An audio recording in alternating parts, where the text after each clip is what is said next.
La CIA robó una nave espacial soviética en plena Guerra Fría, y nadie se dio cuenta. En este video descubrirás cómo lo hicieron sin dejar rastro. Quédate hasta el final para entender por qué esta misión cambió la historia. Suscríbete, comenta, comparte y activa la campanita.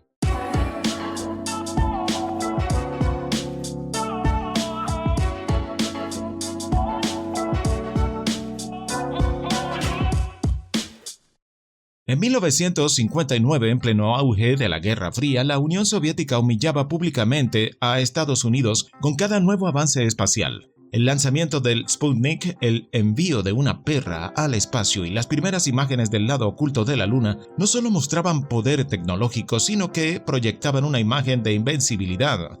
Mientras tanto, en Washington, cada fallo americano frente al éxito soviético se percibía como una amenaza estratégica. No se trataba solo de exploración científica, era una guerra de credibilidad global. En ese escenario tenso y desigual, la CIA detectó una oportunidad única. Por primera vez, los soviéticos estaban sacando parte de su tecnología espacial fuera de sus fronteras. Confiados por sus recientes triunfos, decidieron exhibir uno de sus vehículos lunares en una gira internacional, incluida una parada clave en Ciudad de México. El dispositivo, alojado en la etapa superior de un cohete R-7, parecía ser un modelo de exhibición. Hasta que agentes encubiertos estadounidenses, al observarlo de cerca, confirmaron lo impensable: era auténtico.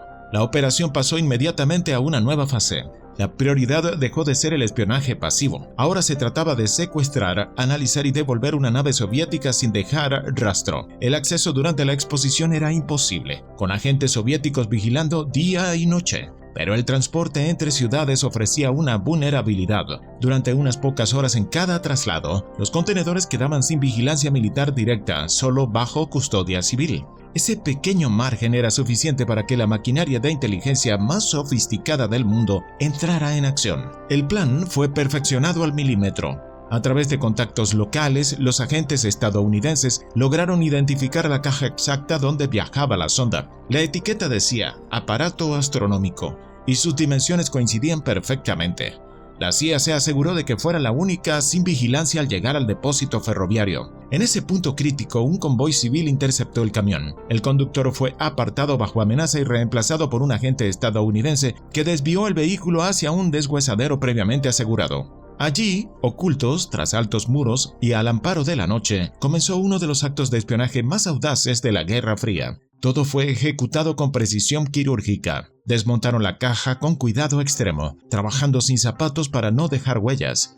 Fotografiaron cada centímetro del interior, removieron piezas, identificaron estructuras clave, extrajeron acoplamientos eléctricos y analizaron residuos químicos en los tanques. El objetivo no era solo técnico, se buscaba rastrear fabricantes, materiales, procesos industriales y capacidades logísticas del enemigo.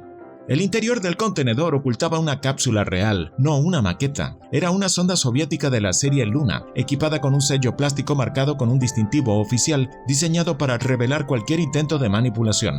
Aún así, los agentes no dudaron. Rompieron el sello con precisión y extrajeron el módulo con sumo cuidado. El aparato fue desensamblado parcialmente para acceder a su estructura interna. Aunque los soviéticos habían retirado gran parte de los componentes electrónicos antes de la exposición, dos acoplamientos eléctricos permanecían instalados. Ambos fueron retirados y embalados para su análisis posterior. Mientras el equipo técnico avanzaba en el desmontaje, otro grupo trabajaba con idéntica meticulosidad en falsificar el sello original. En paralelo, los oficiales de campo vigilaban a los responsables soviéticos, quienes, según informes posteriores, pasaron esa noche entre alcohol, distracciones preparadas y vigilancia encubierta. Nada podía salir mal, el tiempo era el enemigo.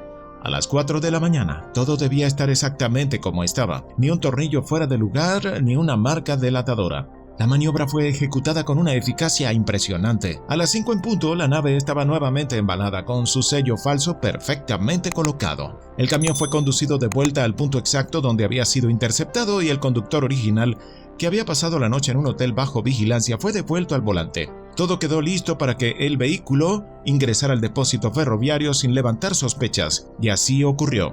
A las 7, los oficiales soviéticos revisaron el cargamento y, sin notar ninguna anomalía, procedieron a cargar la caja en el tren. Nunca hubo señales de alarma. Ningún informe posterior, ninguna reclamación diplomática, ni siquiera un gesto de sospecha. La operación fue tan limpia, tan silenciosa, que el gobierno soviético jamás se enteró, o si lo hizo, eligió no reaccionar. El informe interno de la CIA, desclasificado décadas más tarde, confirmaría que jamás hubo una respuesta del otro lado. Este robo no tuvo como objetivo obtener secretos de cohetes o planos detallados. Lo que verdaderamente interesaba a la inteligencia estadounidense eran las pistas ocultas, los sellos de fabricación, las marcas industriales, los códigos de ensamblaje, los residuos químicos. Todo lo que pudiera revelar cómo y dónde se estaba construyendo la maquinaria del programa espacial soviético. Estados Unidos necesitaba entender no solo qué hacían sus rivales, sino también qué tan rápido podían producirlo, con qué precisión técnica y bajo qué tipo de infraestructura logística. Era información de inteligencia industrial, mucho más valiosa que un simple esquema técnico. La información recopilada durante aquella noche no solo sirvió para rastrear fábricas y diseñadores soviéticos, sino que ofreció una visión directa sobre la escala de avance del enemigo. La CIA pudo estimar el peso total del módulo superior y su carga útil, cerca de 8 toneladas. En ese momento, Estados Unidos apenas podía poner en órbita satélites de 100 libras. La comparación fue abrumadora. Quedó claro que el cohete soviético R-7 no era una exageración propagandística. Su capacidad era real, su ingeniería impecable y su versatilidad asombrosa. Estos datos impactaron directamente en la estrategia aeroespacial estadounidense. Hasta entonces había dudas dentro del propio gobierno sobre la veracidad de los informes soviéticos. Con las mediciones reales en mano, la comunidad de inteligencia y los ingenieros de la NASA pudieron calcular con precisión la potencia del sistema soviético. No solo era capaz de enviar cargas útiles pesadas a la órbita terrestre, también podía enviar misiones a la Luna, Marte o Venus sin necesidad de rediseñar la base del cohete. Y era un sistema modular y adaptable, construido con una eficiencia que los americanos aún no habían alcanzado. La operación Lunik también dejó claro que el diseño soviético priorizaba la robustez estructural. La calidad de los materiales, la distribución del peso y el orden lógico del ensamblaje indicaban un enfoque industrial sólido, capaz de producción masiva. Estos detalles, aunque invisibles para el público, eran oro puro para los analistas militares. Estados Unidos no solo debía igualar la capacidad técnica, debía anticiparse a la escala de fabricación y la velocidad con que la URSS podía desplegar su tecnología en un conflicto real. A largo plazo, la información obtenida ayudó a reconfigurar el programa espacial norteamericano. Las comparaciones impulsaron mejoras urgentes en los motores, las cargas útiles y los protocolos de lanzamiento, pero, sobre todo, sirvieron para entender que la Unión Soviética no estaba improvisando. Su tecnología era el resultado de una planificación profunda, respaldada por una industria altamente desarrollada. Lo más impresionante es que todo este golpe de inteligencia se mantuvo en secreto durante más de 30 años. No fue hasta 1995, con la caída del bloque soviético, que el informe fue desclasificado. El documento oficial titulado El secuestro del Lunik describe cada etapa con precisión clínica, desde la identificación de la caja hasta la reproducción del sello roto.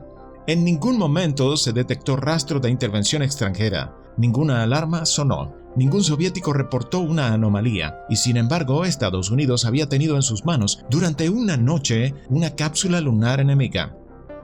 Este episodio demuestra hasta dónde estaban dispuestos a llegar ambos bandos durante la Guerra Fría. El espionaje no se limitaba a documentos o transmisiones interceptadas, también se jugaba en los márgenes de la logística, en las rutas de transporte, en los silencios estratégicos y en las grietas del descuido. La CIA logró lo impensable: robar, estudiar y devolver una nave soviética en menos de 12 horas sin que nadie lo notara. Un robo quirúrgico, sin armas, sin violencia y sin huellas, pero con consecuencias que marcaron la historia del desarrollo aeroespacial y militar del siglo XX.